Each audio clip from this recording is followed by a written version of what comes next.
Kimi, na aksidente. Mga fanay na bahala. Paulo, nagpanik din.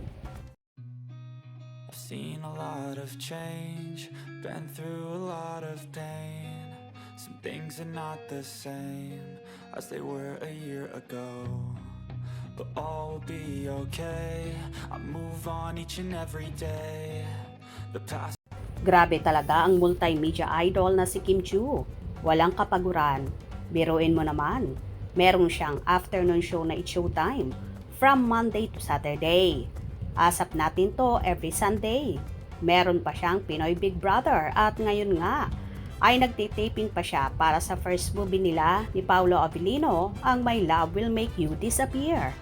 Busy rin ang actress sa pagre-rehearsal ng kanilang magiging performances para sa Magpasikat 2024. Bukod pa rito ay may iba't iba pang sinushoot ang actress na mga commercials.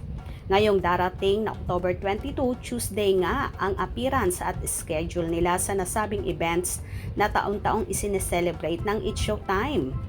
Nabahala naman ang ilang Kim Pao fanay sa sinapit ng dalaga kung saan nagbahagi ang actress sa kanyang Instagram story na mga larawan ng ambulansya kung saan nakasakay siya at ang kamay na tila may bandage at may caption na all goods kung saan naka-thumbs up ang naturang kamay na yon ng dalaga. Nag-alala naman ang gusto ang mga fans ng actress kaya bawat isa ay may paalaala sa dalaga. Bakit? Anong nangyari sa aming chinita? Minor injury sa Magpasikat rehearsals. Get well soon, Kimi. Naku po, pagod na yan, Kim. Siyempre, puyat, then oras lang ang tulog mo. Get well soon, Kimi. Ingat po. Get well soon, Chinita Princess. Pahinga at matulog ng maaga. Sending love and hugs. Get well soon, Kimi. Minsan, pagpagod ka na, Kim Chiu, pahinga din minsan. Alagaan mo ang katawan mo, please. Huwag pilitin kapag pagod na.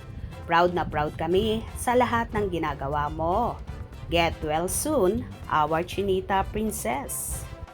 Pau, huwag mong pabayaan wifey mo. Alagaan mo. Paki-advise kay Kim. Rest muna siya. Get well soon, Kim. Pray for your fast recovery. Ingat and God bless you, Kim. Kahit nga ang aktor at napapabalitang kasintahan na ng actress na si Paulo ay nabahala at nataranta din sa sinapit ng dalaga.